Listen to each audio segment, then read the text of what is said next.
श्री गुरुभ्यो नमः। हरि ओम। वशिष्ठ ने कहा, जिस ब्रह्मांडीय व्यवस्था को लोग भाग्य, देव या नियति कहते हैं, वह हर कर्म के लिए उचित फल की ही निश्चायक है। यह इस सिद्धांत पर आधारित है कि ब्रह्मा सर्वव्यापक और सर्वशक्तिमान ज्ञान राशि हैं। अब अपनी इंद्रियों और मन को संयम करो। अपने को शांत और एकाग्र करके जो मैं कह रहा हूं वह ध्यान से सुनो।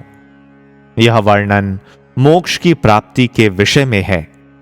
यहां उपस्थित तथा एकत्र अन्य बुद्धिमान साधकों के साथ सुनने से तुम्हें यह अनुभूति होगी कि सर्वोच्च सत्ता अर्थात परमात्मा वही होता है जहां ना दुख होता है और ना विनाश ही।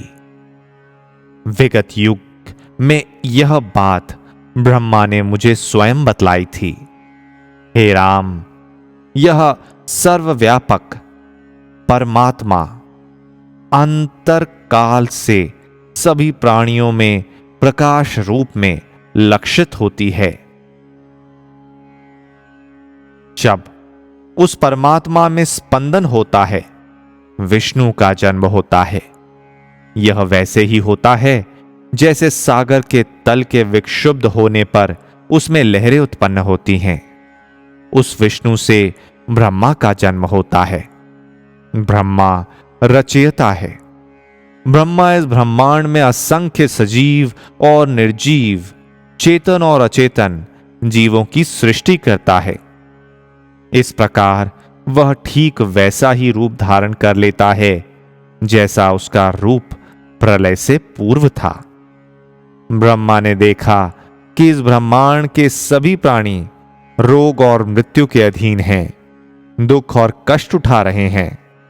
यह देखकर उसके हृदय में करुणा जागी और वह ऐसा मार्ग खोजने लगा जिससे प्राणी संसार के दुखों और कष्टों से बच सकें। फिर उसने तीर्थों की स्थापना की जो तप, दान, सत्य और सदाचार जैसे उत्तम गुणों के केंद्र बने, परंतु इनसे भी बात नहीं बनी। ये अस्थायी रूप से तथा अल्पकाल के लिए ही दुखों, कष्टों से राहत दिलाने में सफल होते थे, दुखों से पूर्ण छुटकारा दिलाने में नहीं। फिर ब्रह्मा ने सोच विचार कर मुझे रचा, मुझे अपने पास बुलाया और मेरे हृदय पर पड़े अज्ञान के पर्दे को हटाया। फलतः मुझे अपनी गलत पहचान और गलत स्वभाव से मुक्ति मिली। मेरी स्थिति दयनीय थी। मैंने अपने पिता ब्रह्मा से प्रार्थना की कि मुझे दुखों से बाहर निकालने का रास्ता दिखलाओ। दुखों में डूबे होने के कारण मैं कुछ करने के लिए अनिच्छुक भी था और असमर्थ भी। इस प्रकार मैं आलसी भी हो गया था और निष्क्रिय भी। मेरी प्रार्थना सुनकर मेरे पिता ने मुझे सत्य और ज्ञान के बारे में मुझे बताया और मेरे अज्ञान का वह पर्दा तत्क्षण उठ गया जिसे उन्होंने मेरे ऊपर फैलाया था। ब्रह्मा ने तब मुझसे कहा, मेरे बेटे, मैंने जिस ज्ञान को आवरण में रखा था उसे मैंने तुम पर इस उद्देश्य से प्रकट किया है कि उसकी महत्ता का अनुभव तुम कर सको। ऐसा होने पर ही तुम अज्ञानियों के घोर दुख देख पाओगे और उनकी सहायता कर सकोगे। इस ज्ञान को प्राप्त करने के बाद मैं यहां हूं और तब तक यहीं रहूंगा जब तक इस सृष्टि का लाभ नहीं होता। इसी प्रकार हर युग में ब्रह्मा अनेक संतों और मुझ में प्रकट होकर सभी प्राणियों को आत्मज्ञान प्रदान करते हैं। ऐसे सभी संत अपने कर्तव्य का निर्वाह कर सकें, इसके लिए ब्रह्मा बुद्धिमान और न्यायशील राजाओं को भी उत्पन्न करते हैं जो धरती के विभिन्न भागों पर न्यायपूर्वक शासन करते हैं। फिर भी ये राजा सत्ता और सुख की भूख से भ्रष्ट हो जाते हैं। परस्पर हितों के संघर्ष के कारण इनमें युद्ध भी होते हैं, जिनके फलस्वरूप दावों को बढ़ावा मिलता है। इनका ज्ञान दूर हो, इसलिए संत उन्हें आध्यात्मिक ज्ञान प्रदान करते हैं। प्राचीन काल में राजा इस ज्ञान को सहर्ष प्राप्त करते थे, इसलिए इस विद्या को राजविद्या कहा जाता था। हे राम, तुम्हारे हृदय में अनासक्ति की उच्च भावना शुद्ध विवेक के फलस्वरूप उत्पन्न हुई है। यह भावना परिस्थिति जन्य अथवा कुंठाजन्य अनासक्ति की भावना से ऊंची है। ऐसी अनासक्ति ईश्वर की कृपा से ही उत्पन्न होती है, बल्कि यूं कहना चाहिए कि शुद्ध विवेक का साक्षात्कार होने पर ही उत्पन्न होती है। जब तक सर्वोच्च ज्ञान का हृदय में उदय नहीं होता, प्राणी जन्म मरण के चक्र में पड़ा रहता है। हे राम, मेरे इस विवेचन को ध्यान से सुनो। ज्ञान अज्ञान के वन को नष्ट कर देता है। इस वन में घूमते रहने पर प्राणी भ्रमों में पड़ा रहता है और असीम दुख में डूबा रहता है। इसलिए उसे किसी ज्ञानी गुरु के पास जाना चाहिए। सही मनोदशा तथा प्रासंगिक प्रश्नों के द्वारा उससे पूछना चाहिए और साथ ही उसकी शिक्षा भी निष्ठापूर्वक ग्रहण करनी चाहिए। तभी वह प्राणी के जीवन का अंग बनती है। मूर्ख लोग बिना आदर की भावना से अप्रासंगिक प्रश्न पूछते हैं, और सबसे बड़ा मूर्ख वह होता है जो संत के ज्ञान का मखौल उड़ाता है। निश्चय ही वह संत नहीं जो मूर्खों के मूर्खता पूर्वक पूछे गए व्यर्थ प्रश्नों के उत्तर देता हो। हे राम, निश्चय ही तुम सभी साधकों में से उत्तम हो, क्योंकि तुमने सत्य पर सही ढंग से चिंतन मनन किया है और अनासक्ति के फलस्वरूप उत्तम की प्राप्ति के लिए प्रेरित हुए हो। मुझे विश्वास है कि मैं तुमसे जो कुछ भी कहूंगा उसे तुम अपने हृदय में दृढ़ता पूर्वक धारण करोगे। निश्चय ही हर एक को अपने हृदय में ज्ञान को विराजमान करने के लिए सकारात्मक प्रयास करना चाहिए, क्योंकि मन बंदर की तरह चंचल होता है। एक बात और, प्राणी को मूर्ख ही की संगति से दूर रहना चाहिए। हे राम, मोक्ष के राज्य के द्वार पर 4 द्वारपाल हैं।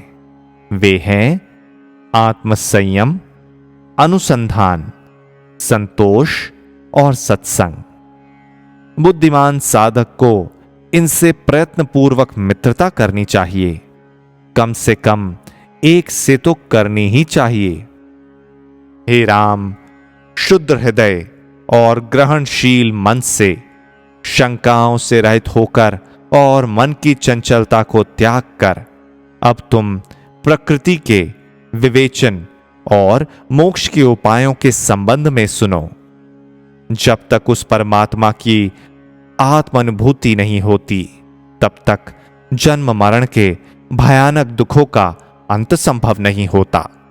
यदि अज्ञान पूर्ण जीवन रूपी इस घातक सर्प पर यहीं और अभी विजय नहीं पाई जाती, तो इस जन्म में ही नहीं बल्कि अनंत जन्मों में भी असीम दुखों को भोगना होगा।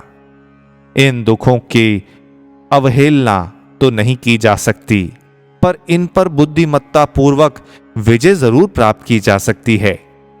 मैं तुम्हें यह शिक्षा दूंगा। हे राम, यदि तुम बार बार होने वाले आवागमन से मुक्ति पा लेते हो, तो तुम इस धरती पर परमात्मा, ब्रह्मा या विष्णु के समान रह सकते हो।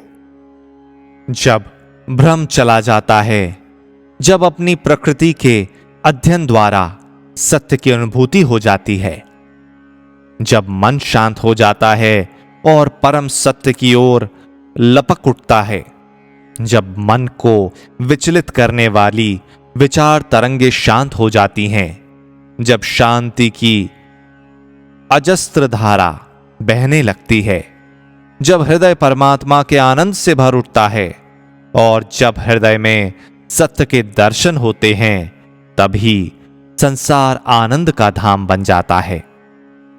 ऐसे व्यक्ति के लिए न तो कुछ करना शेष होता है और न वह किसी चीज से भाग ही खड़ा होता है। वह जीवन संबंधी दोषों से बचा रहता है और दुखों से अछूता भी रहता है। वह फिर जन्म ग्रहण नहीं करता, वह कहीं जाता भी नहीं, भले ही देखने वालों की दृष्टि में वह आता जाता ही क्यों ना हो। उसके लिए धार्मिक अनुष्ठान भी आवश्यक नहीं है। पूर्व जन्मों की प्रवृत्तियों से भी वह प्रभावित नहीं होता। वे प्रवृत्तियां अपनी गति खो चुकी होती हैं। उसके मन में अब किसी प्रकार की चंचलता नहीं रहती। अब उसे वह आनंद प्राप्त होता है जो उसका वास्तविक स्वभाव है। यह आनंद आत्मज्ञान से ही प्राप्त होता है, किसी अन्य साधन से नहीं। इसलिए व्यक्ति को आत्मज्ञान प्राप्त करने के लिए निरंतर प्रयत्नशील रहना चाहिए। यही एकमात्र उसका कर्तव्य है। जो पवित्र धर्म ग्रंथों और संत महापुरुषों का अनादर करता है, वह आत्मज्ञान प्राप्त नहीं कर पाता। यह मूर्खता उन सभी मूर्खताओं से अधिक हानिकर है जिन्हें व्यक्ति इस संसार में करता है। इसलिए व्यक्ति को धर्म ग्रंथों को भक्ति भाव पूर्ण सुनना चाहिए, क्योंकि धर्म ग्रंथ आत्मज्ञान की प्राप्ति में सहायक होते हैं। जो इन्हें ग्रहण करता है वह पुनः अज्ञान के अंधकार रूप में नहीं गिरता। हे राम, अगर तुम अपने को संसार के दुखों से, आवागमन के चक्र से मुक्त करना चाहते हो, तो तुम्हें मुझ जैसे ऋषियों से शुभ उपदेशों को ग्रहण करना चाहिए। इसी के साथ आज का अध्याय समाप्त होता है। फिर मिलेंगे।